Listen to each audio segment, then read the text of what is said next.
Can't hear you anymore.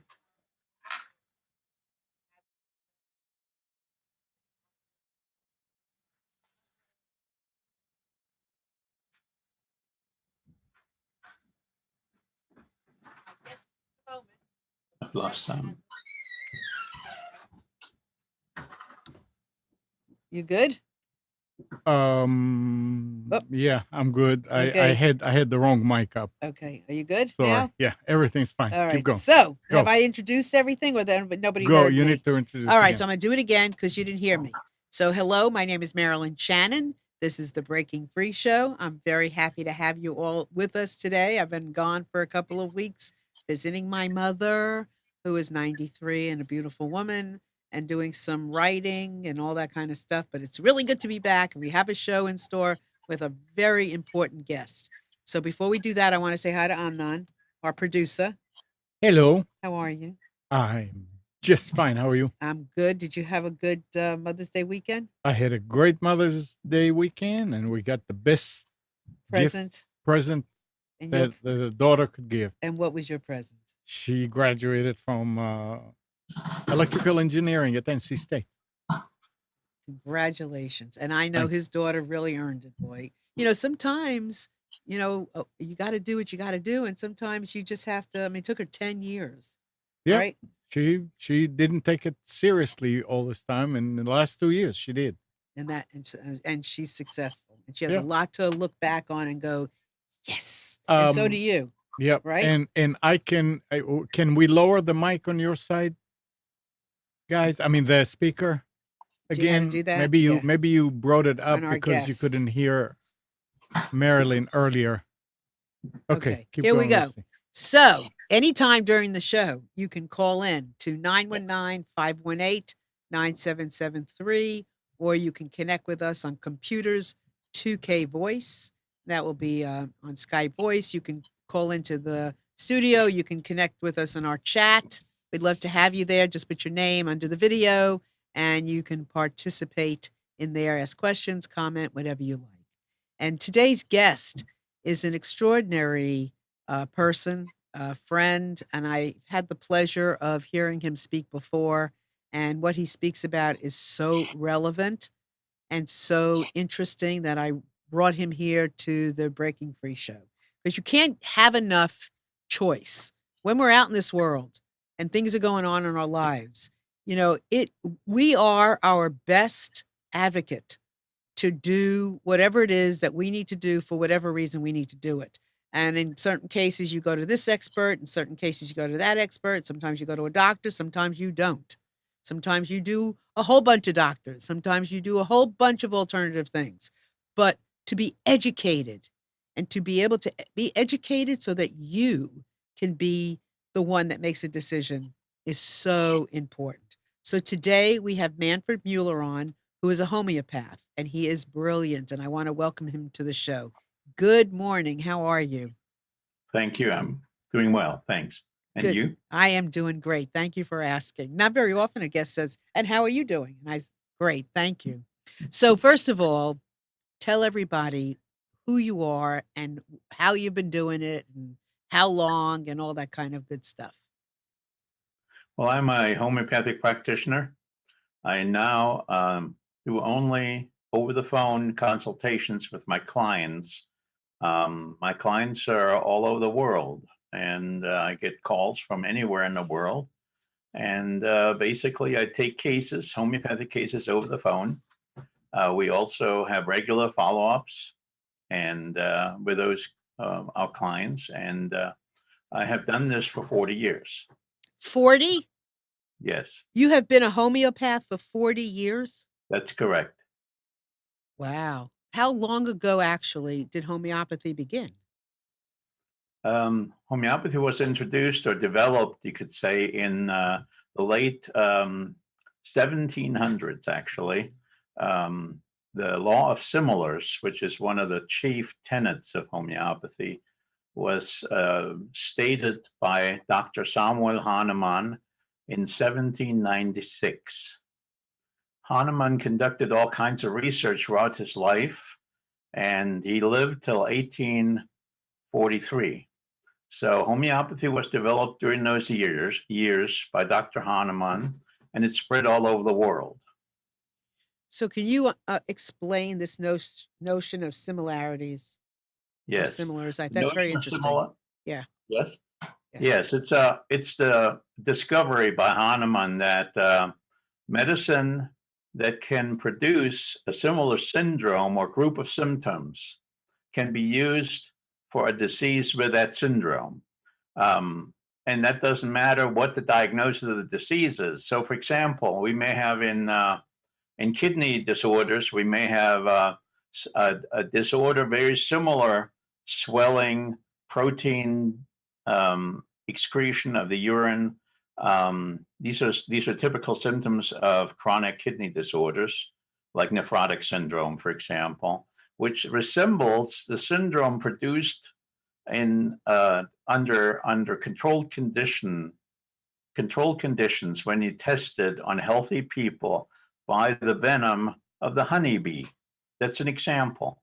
So Hahnemann discovered that when the syndrome of the medicine matches or suits that, or resembles, I guess I'm using the term resembles that of the condition, then it's likely to induce curative responses.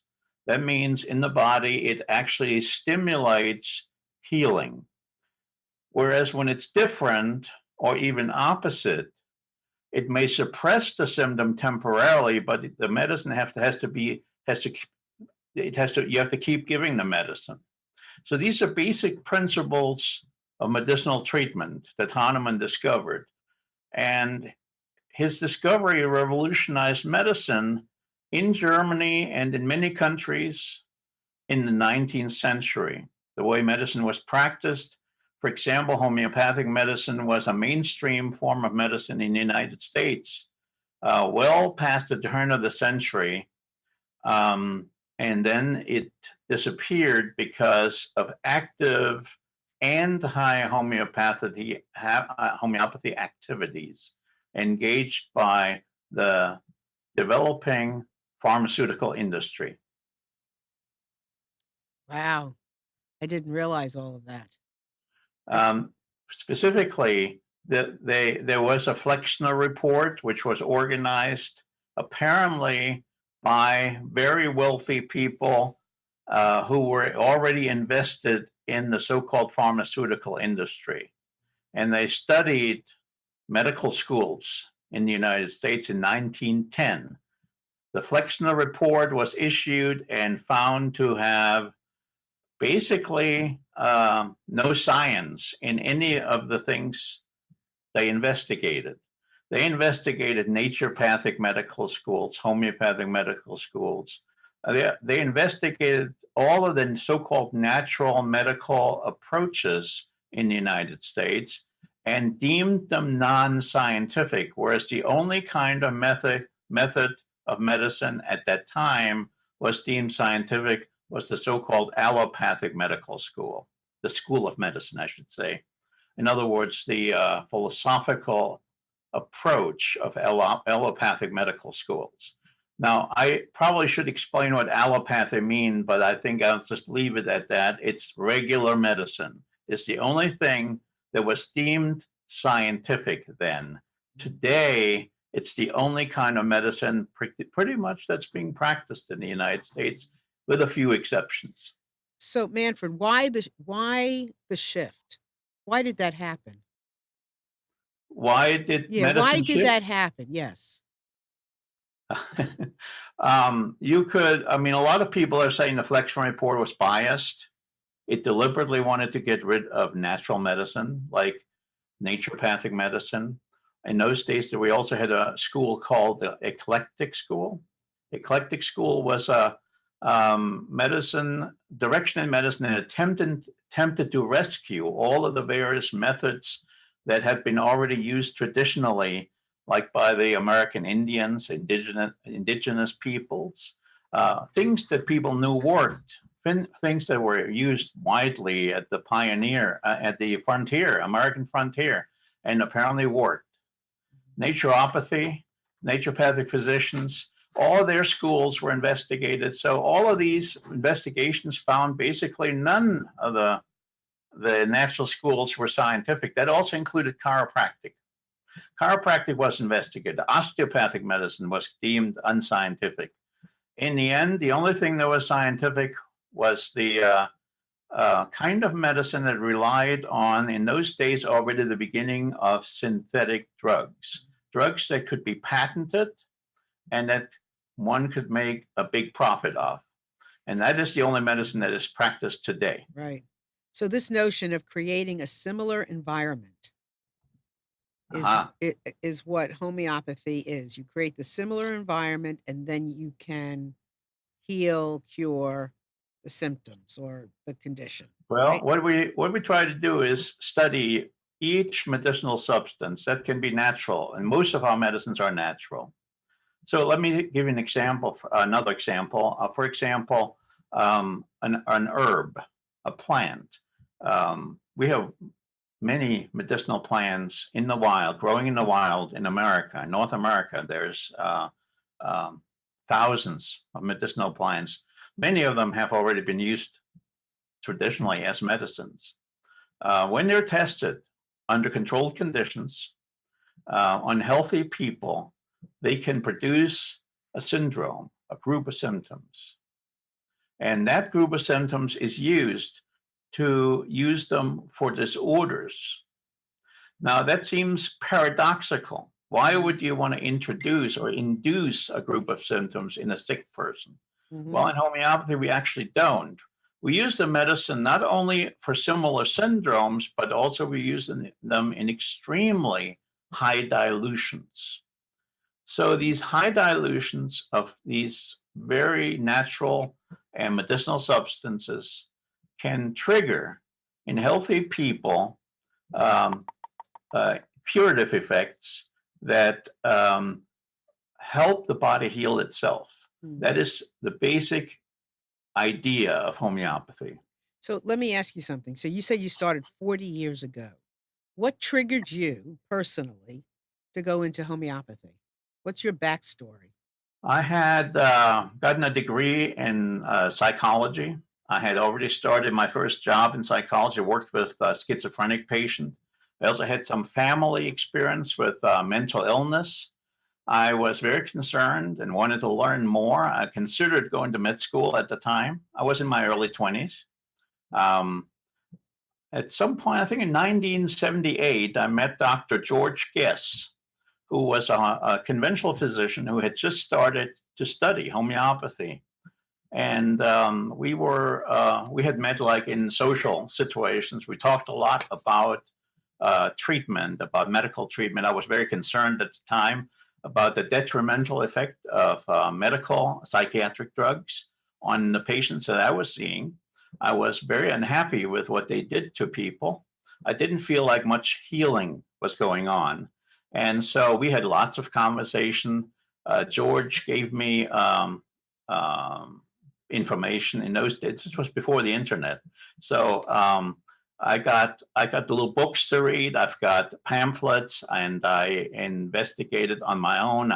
Went to the library. I read book after book. I bought books, and then finally found that it was possible to get started in educating myself in how to actually learn homeopathy. I got Dr. Hahnemann's Organon, which was his original guidelines for homeopathic practice. I attended a lot of seminars that were given by various different physicians from all over the world. And that's how I got into homeopathy myself. I eventually, in 1986, after treating many people part-time in 1986, I finally had the courage to open my own practice in homeopathy, and I guess I've been a full-time homeopath ever since. So what were you treating people for in your early career as a homeopath? Well, at Where did you first, start? I recognized the potential of homeopathy to help people on the psychological level. I thought that was my primary interest. But very quickly, people were asking me, "Can you help me with this? Can you help me with that?" And I made also expanded in my own education, and I got into more complicated and more difficult syndromes that people presented, and was able in many cases to match that with a medicine, which is the essence of homeopathy. And many people recovered from fairly difficult disorders. Eventually, I felt like this was spectacular enough to get the public to know about, because I felt there was no education to the general public about homeopathy. I myself had not heard much about homeopathy prior to meeting Dr. Gass, Hmm. and you never heard homeopathy talked about on television. So you could say homeopathy is the best kept secret in medicine. Well, you're going to give us some of that that secret. So, through your career, and currently, one of the areas that I wanted to talk to you about was cancer, because I know you're doing a lot of work in there. But after that, I'd love to go back and touch upon some of the other areas that you have, been practicing in and focusing on, because I'm assume and you're a generalist on some level. You can do a lot of different things. So, talk to us about cancer and homeopathy. Well, cancer is a particularly difficult chronic disorder to treat in homeopathy. It takes a lot of knowledge. It's very different from, mm, you could say, from other more common, perhaps, disorders in dealing with it. Now, in homeopathy, you can often look at the whole person and see what tendency the person has. And that is true also in cancer. A person can have tendency towards cancer, and that is, you could say, hereditary. We homeopaths have known about this for more than nearly 2 centuries, maybe over 2 centuries. So in homeopathy, we look at that aspect in a person. We also look at the specific pathology. So, what particular cancer are we dealing with? And we need to know which specific medicines match which particular tumor. And that required specialization. I did have to go into that particular specialty, in addition to the more general approach that I had, and also I went into other specialties too. But I did specialize in cancer and do a lot of my own research into what medicines can cover which cancer, or which medicine can be successful in which cancer. Mhm. And so, what are some of the things you're discovering? I mean, are there certain themes or trends with cancer, or is it specific to the? I mean, obviously, it's specific to a person and to Well, the it is type, but specific to the person in the sense that the people who tend to get cancer often have a hereditary predisposition. Now, what's different in homeopathy, this is pretty much commonly accepted in medicine, that there is an oncogene that gets activated somehow.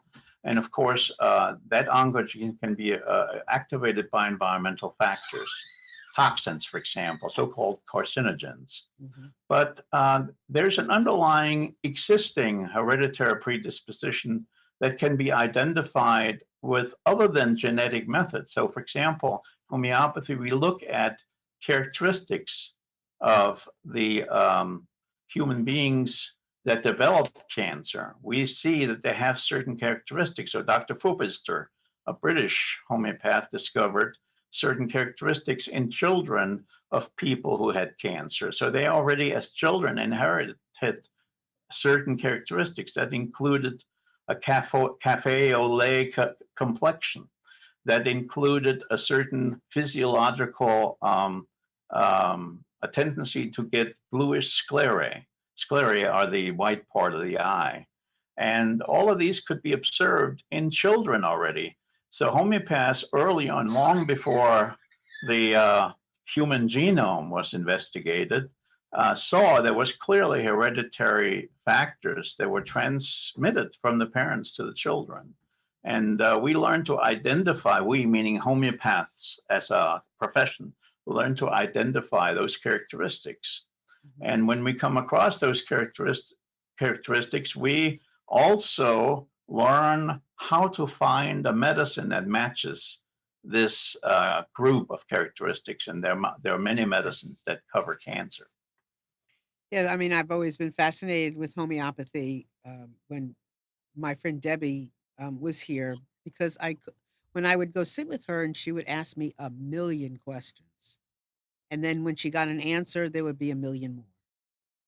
And break it down and break it down and break it down to a flower or to, to some kind of an animal or Right. something.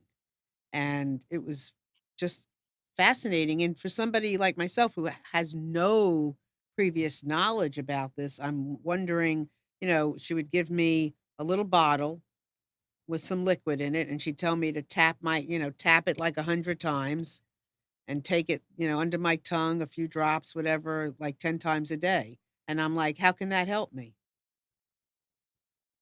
And it would be fascinating because so often it did. And it just was so curious to me. And now we're talking cancer.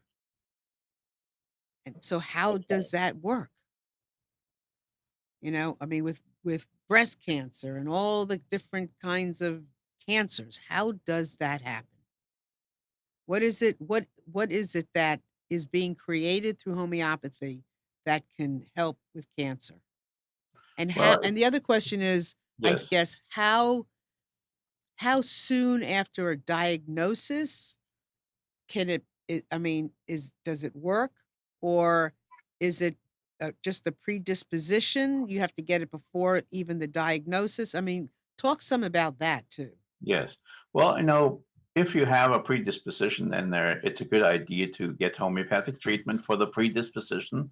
And I believe that you can actually, not in every case, of course, but you can actually reduce your risk of cancer in doing so.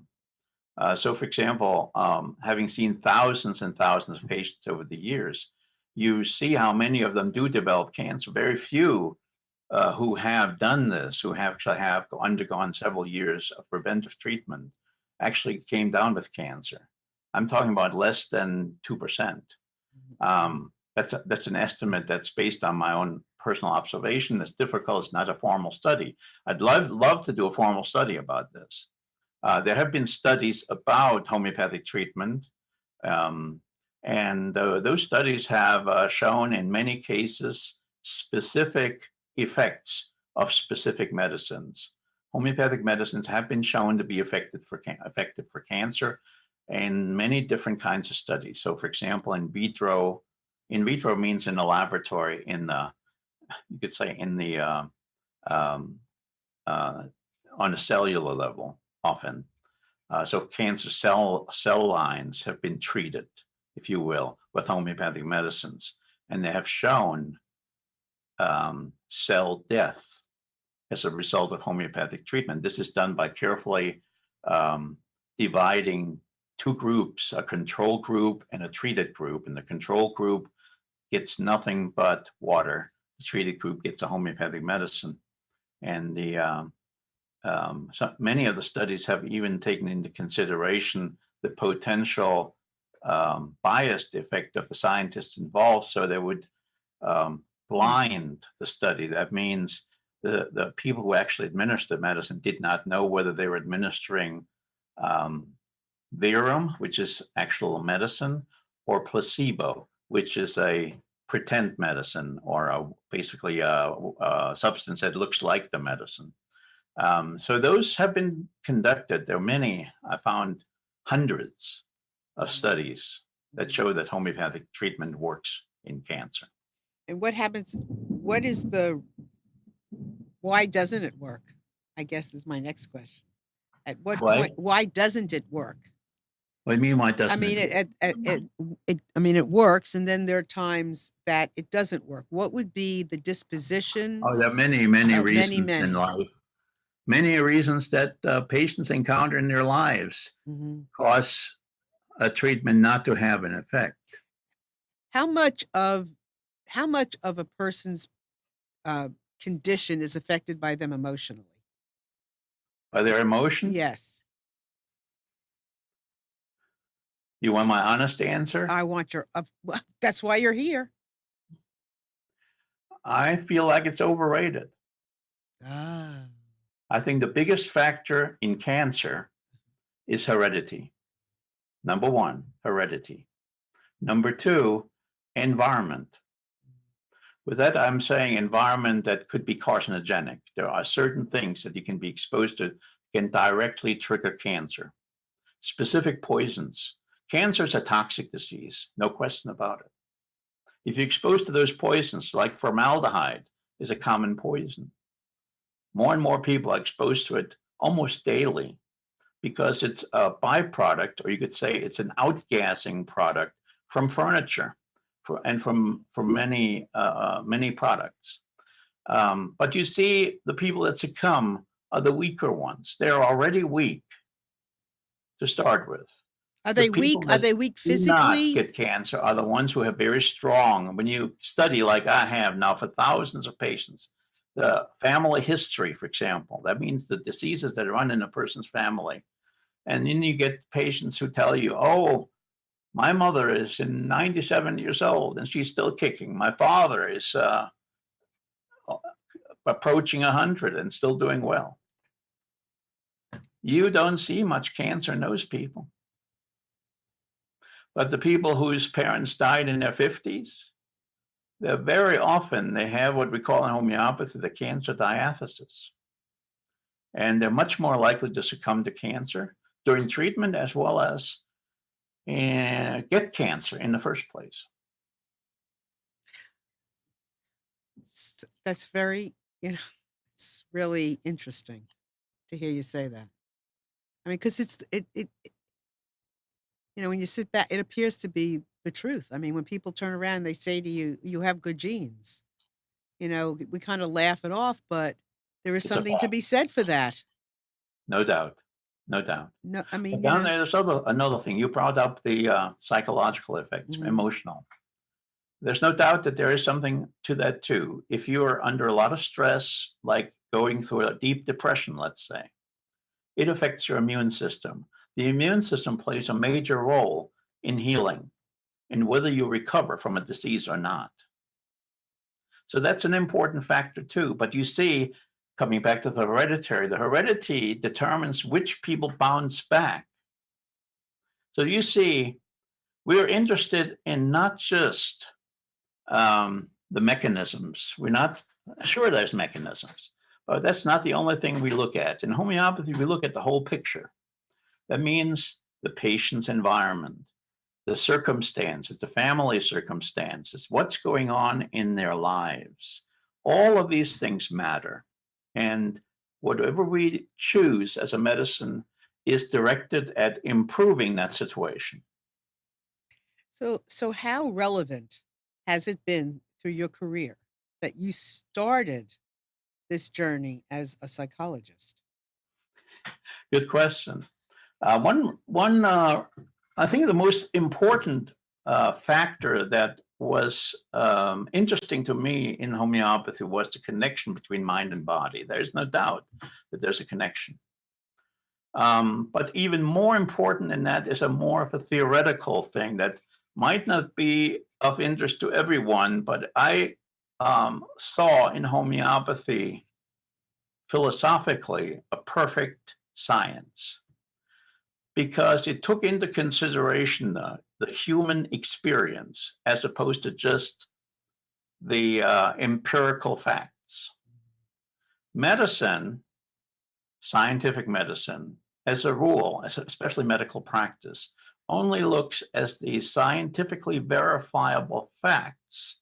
That means a machine, a test, technology is used to look at a physical state objectively from the outside and find something wrong.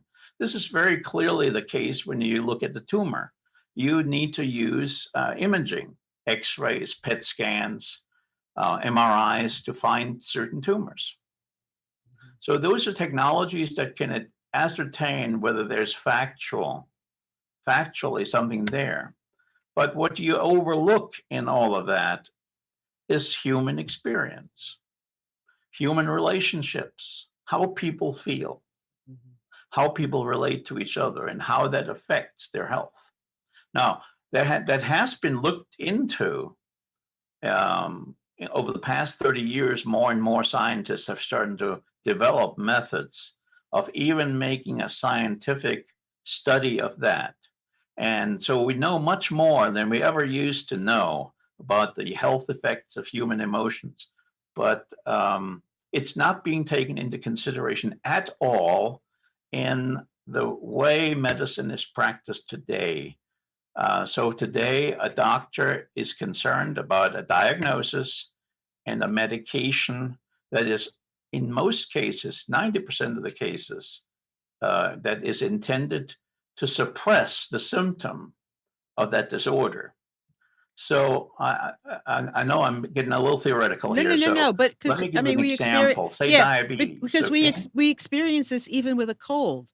All the medication, well, I won't say all, and I'm not a doctor, but many of the medications that you get for a cold is a suppressant. Yes, I mean, absolutely. Mostly. that's the It's also simplest thing. true with many other disorders. I mean, even serious disorders like heart disease. Let's say your problem is atrial fibrillation, common disorder, which is paroxysmal, as a very sudden sometimes, but then becomes chronic, increase in heartbeat, very rapid heartbeat, so rapid that it reduces the efficacy of the heart in pumping the blood, and it can actually precipitate a heart attack. So in that disorder, you take a drug that slows the heart down. It's, in other words, again, suppresses the disorder. Even though in this case, you're not primarily interested in how you feel and trying to make you feel better, but you're trying to prevent serious outcomes. So it's sort of justified in that situation to do that. But of course, wouldn't it be much better if you induced healing, restorative, or reparative effects like homeopathy attempts to do, which ultimately changes things so the AFib goes away? The same thing with a cold. Take a look at the cold. Underlying, we understand that colds are caused by viruses.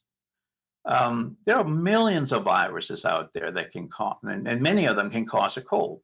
But the fact is, suppressing the symptoms isn't good enough.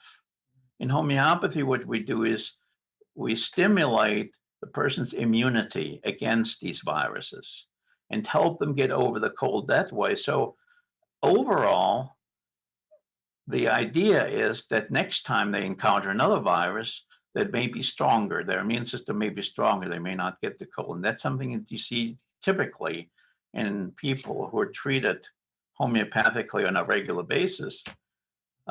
Is they're far more resistant against the common cold, and often they're far more resistant against infections in general. What about the speed? Because I mean, sometimes I think that's an illusion. Is that you take regular medicine and it acts faster than a homeopathic remedy? Is there something to that fact or not? Actually, that's not true. Okay. Homeopathic medicines acts very rapidly, Okay. Okay. sometimes in seconds. In seconds.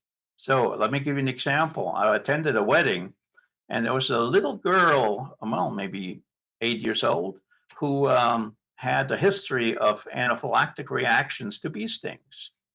And as we were there in the outdoors wedding, suddenly the mother yells, and then somebody yells, "Manfred, Manfred, can you help?" And then I went over there. The mother asked me if I could help a bee sting. Her daughter had gotten stung in the finger, and she had forgotten her epinephrine kit. And so she was terrified what would happen.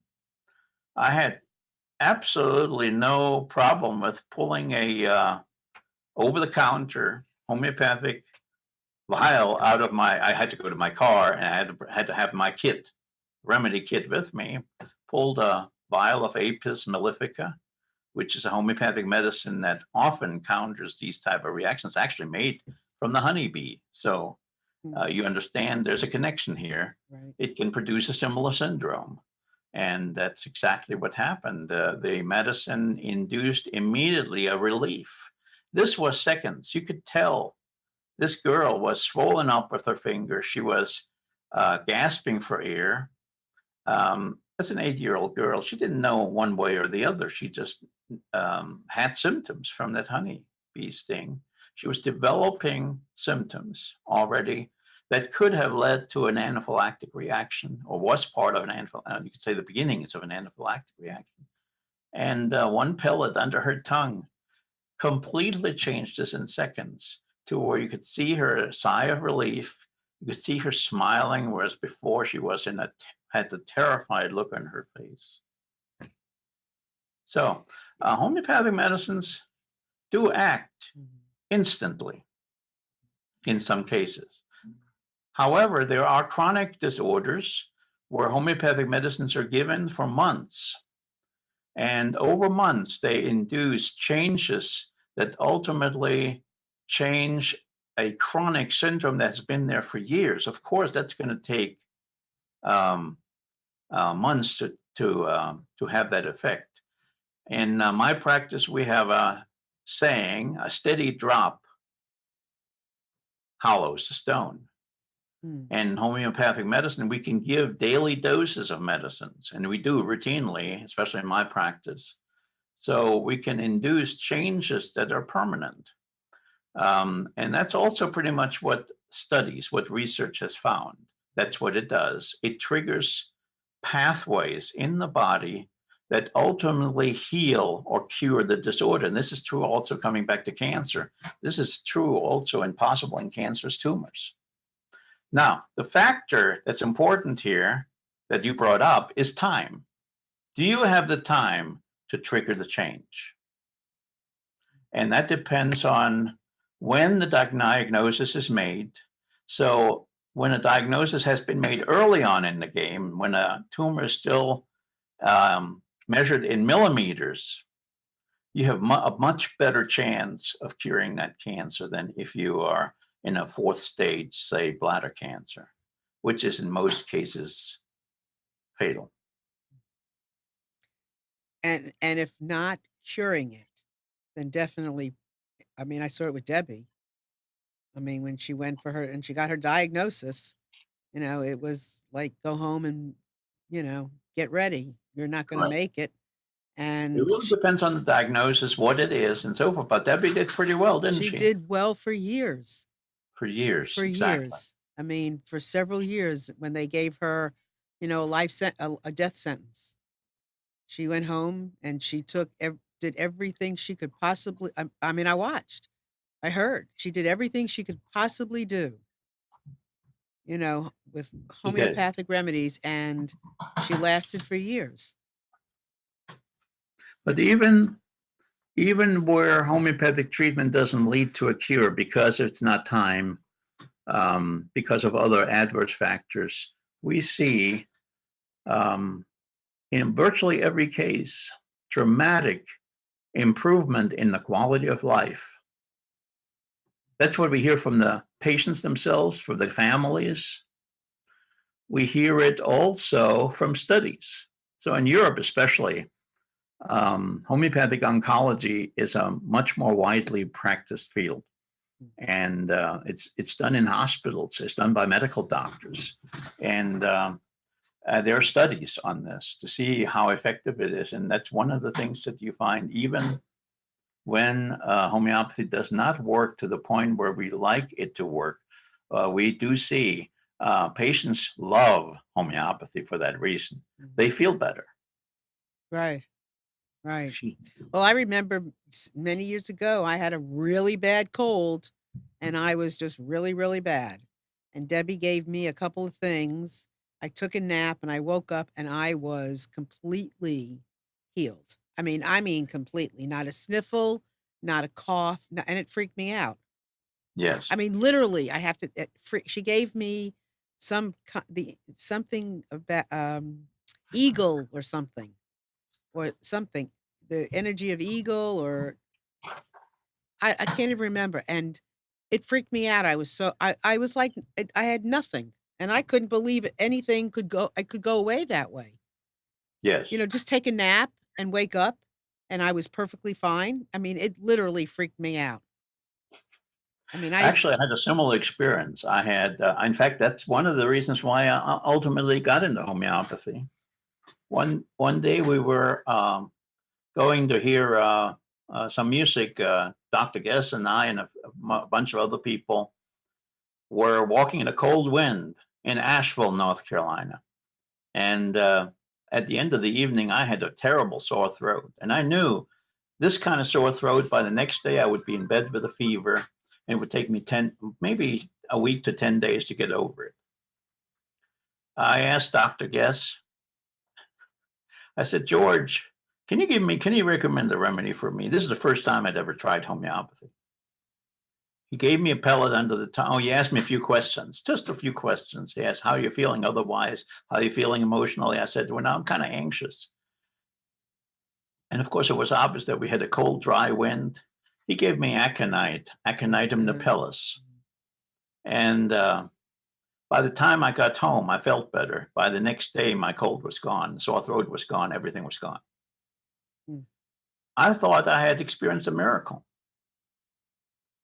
And it taught me that there is something out there that I did not yet understand, that I need to pursue and really not just believe or not believe. This is not what this was about. This was about finding out the facts about this. And of course, I have done this ever since. Yeah, it works from the inside out, right? Yep. So we have Kathy on our chat is saying, I feel like it's mostly about how early you catch it as far as any treatment. What would you say about that? Could you repeat the question? I could not Yes. hear you. Yes. She says, I feel that it's mostly about how early you catch it as far as any treatment. Well, definitely true. It depends how early you patch it. Yes. The earlier, the better. And Amnon has a question. I remember, Manfred, that when Debbie started doing the show, one of the first few shows that she did, for the whole week, I had a red eye. I mean, it's like my eye was full of blood.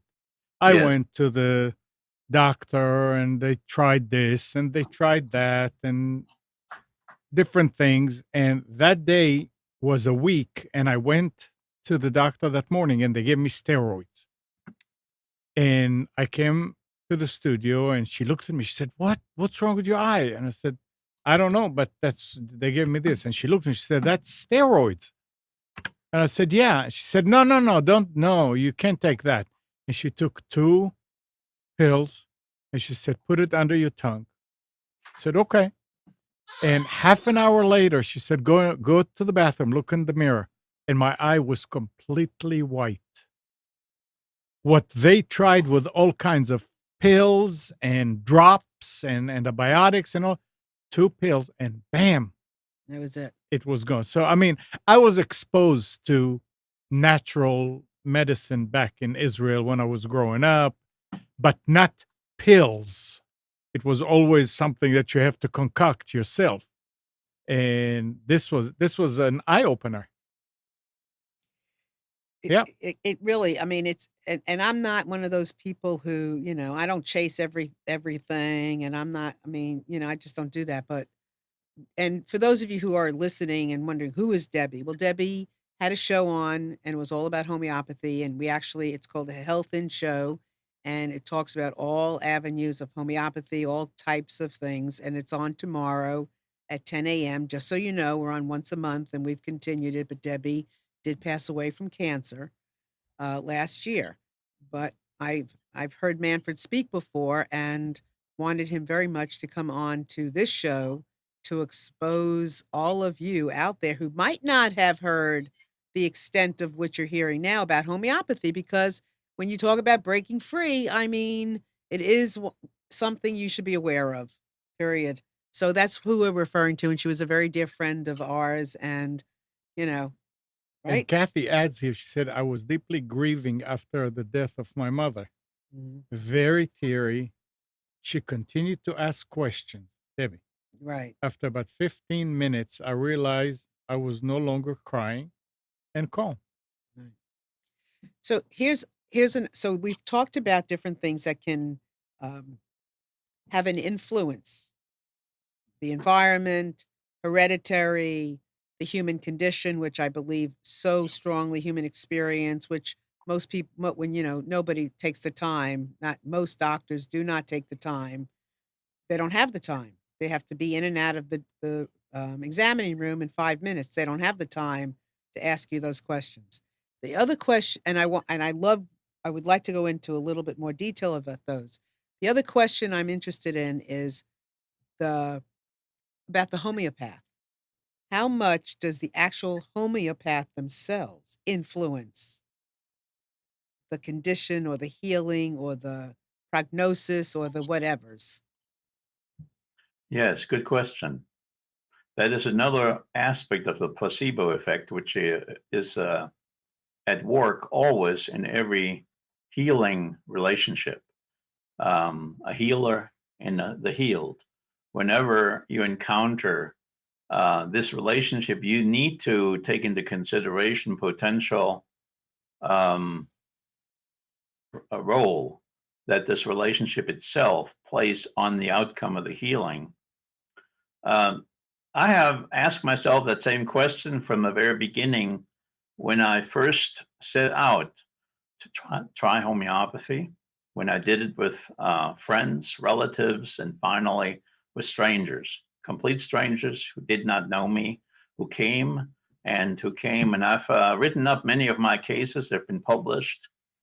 Um, when you read them, and I recently did that because I did a collection. I put together a collection of cases, and it's very clear that in some cases, yes, my person had something to do, had an effect, but there was no evidence of suggestion of any kind. In my case, especially in the beginning, I was myself quite skeptical of homeopathy.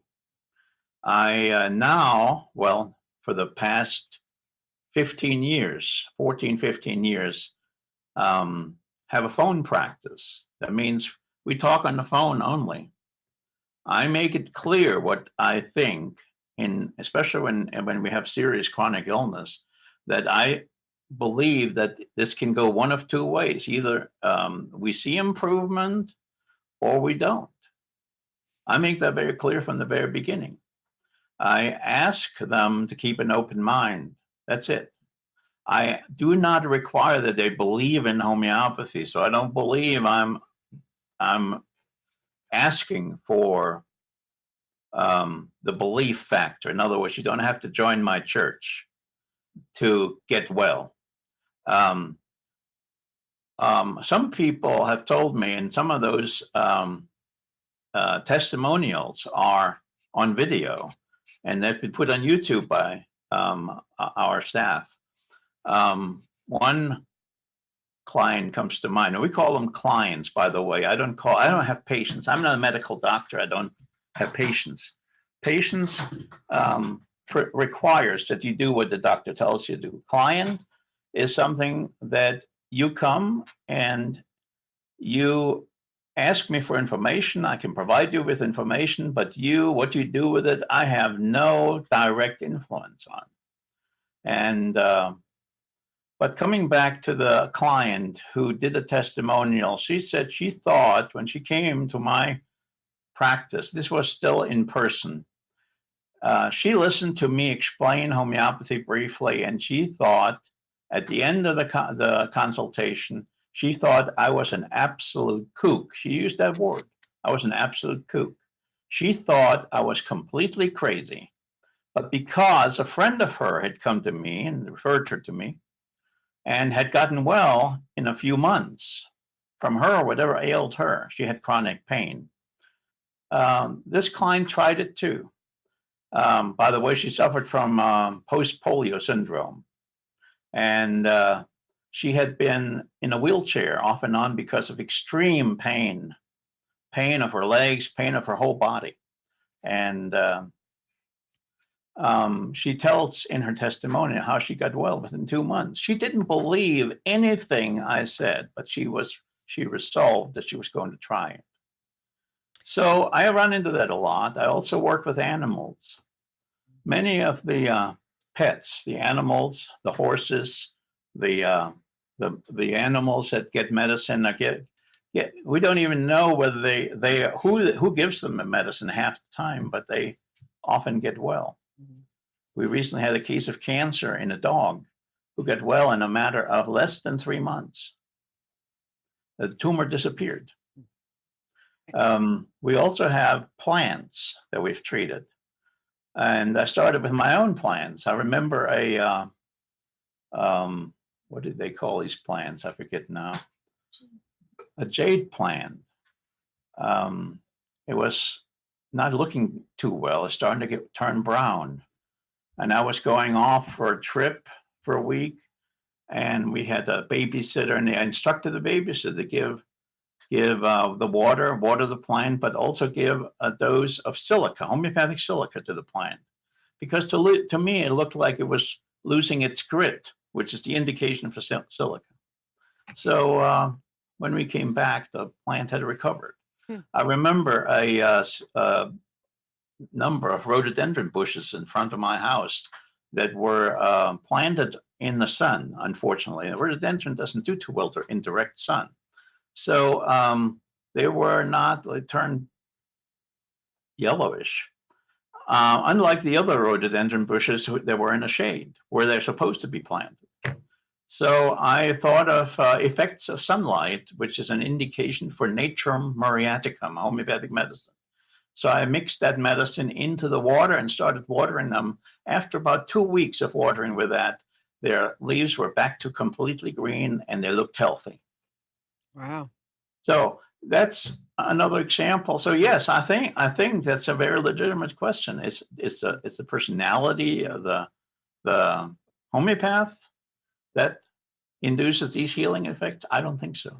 Well, when you deal in hope and the possibilities of things, it's not a dead end street. I have True. heard from I sat in on listening to a conversation one day from a gentleman who had cancer, and he went to his doctor, and his doctor said, you're gonna live you're not gonna live past blah blah blah. He said, why do I want to go to a doctor who has me dead? Yes, Why would you want to do that? very true. I mean, I that, wouldn't want to go to a doctor once you did. yeah, I mean, if somebody thinks you're going to die, why would you want to continue going? You might as well go somewhere or to someone who's, who deals in hope. So it's not to say don't go to a medical doctor. It says, expand use your resources. I know homeopaths work with medical doctors and and there's some that work vice versa. So let me ask you something. You said when we talk about getting well, when somebody is treated homeopathically and they are healed, do you say they are healed from this forever? Or is it something with homeopathy has to be revisited? Or how does that work? Good question. There is no such thing as healed forever. For the reasons I mentioned earlier, we live in an environment that makes us sick. There's not just one carcinogen we encounter in our current society. There are thousands of carcinogens. In our food, the FDA has allowed 56,000 known carcinogens in our food, and we eat it if we don't know what they are and how to be careful and how to avoid it.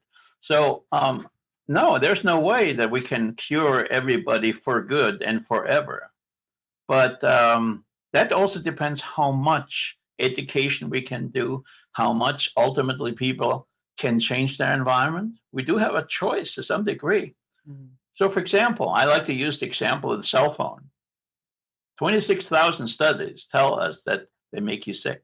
Cell phones make you sick because of the radiations they emit. I haven't used a cell phone for 15 years, That was my choice. But who is willing to do that? And I tell my clients, here's what I want to tell you. Your lesions in your brain that have been identified by MRIs have also the look like they had in studies when they tested mice and rodents for exposure to pulsed high frequency microwave radiation, which is what cell phones emit. I'll leave it up to you. What do you want to do about it? Well, I sometimes go further than that. I explain to them what they could do instead and have some of the same benefits. Cell phones are convenient, right? Mm-hmm. Smartphones, especially. You can get on the computer on your phone. Well, 20 years ago, we didn't have that convenience. We still lived pretty well, didn't we? Yes, we did. So I have done some research on how to make changes, how to protect yourself against some of these things. I once made a list of how many disease-producing factors are there in our lives. And I stopped at about 100. I felt like there was way more. There are many more. It's just too many for me to write them all down. And there's no way I can tell my clients about all of those. So what would we use instead of a phone? A landline. That's all I use. Yeah. And what about when you're out and about? You don't use the cell phone? No. I'm happy for the break. I don't need know. to be bothered, interrupted when I'm out and about. When I'm with my family. Right. Whatever. So listen, I can't believe how time has flown by, and we're almost out of time. So if somebody from our audience is interested in reaching out to you, what would they do? Call our office and go on our website. The website is homeopathicassociates.com. And the office number is in California, where we practice. It is area code 619-741-5795. 649-741-5795. And just for the last moment or two that we're here, what other cancer, what else are areas that you mainly focus in on in your practice? Heart disease, nerve diseases. With that, I include CNS diseases, central nervous system diseases such as MS, Parkinson's. These are some of the more difficult diseases to cure. Curative effects in the nervous system take very long, but someone who is suffering from MS, they have lots and lots of time. And those people that do the homeopathic treatment often fare better than the ones who don't. I have published several cured cases. One cured cases of progressive MS is on our website. Other than that, I don't really specialize. I take whatever disorder is there and I investigate. I promise my client one thing. I'll do the due diligence. That means I'll do the investigation. I find out what I can find out and try to see what homeopathy can do. When I find something can be done, I let them know. What about ALS? I've had several cases of ALS. I have seen some good results, but it really depends on how much time do you have, just like with cancer. ALS is a deadly disease. If it affects your respiratory apparatus, that means the breathing capabilities. And if it's progressing very fast, so that homeopathic treatment is often too slow to get the results before the patient dies. Wow. I believe ALS is a toxic disease. I think anyone who has ALS and has been diagnosed with ALS should investigate it, the toxins that they have. There are specific toxicology tests that can be done. I'd be happy to set up appointments with them to give them the information. And then, of course, detoxification takes time too. Unfortunately, you can't rush things. There are reasons for diseases. Sometimes when we find out, it's difficult to undo those reasons in time. Interesting. It almost appears that some of us, some people who end up with some of these diseases are there for research, unfortunately. Well, listen, this has been terrific. You have been terrific. Thank you. And you're very welcome. But thank you for being here and sharing as much. I would love to have you back again. Kathy even mentioned, which I think would be really interesting, I guess, to do something, and I hope I am understanding her correctly, is to do a show about mourning, in homeopathy, grieving and with homeopathy. So many people are grieving something. And I would imagine that would be an interesting show to do. Yes. So we'll definitely be in touch. I want to thank you so much. And please thank your lovely wife for me for helping to You're set all welcome, and this. thank you. Thank Appreciate you. having me on the show. It's our pleasure. And for everyone out there, we love you. We're glad you're here.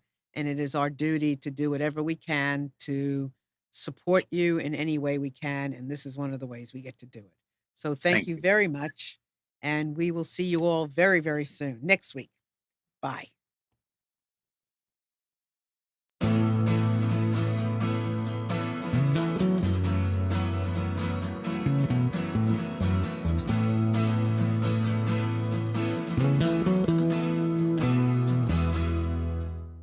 You are tuned to the Nissan Communications Network. If you tuned in too late, you can always watch each program in its entirety or download an MP3 audio file of it in the archives section at nissancommunications.com. Don't forget to subscribe to our YouTube channel, follow us on Twitter, and like us on Facebook. Sponsored by Telestream's Wirecast software, StreamingGear.com, Carolina Apparel, and DeltaForce.net.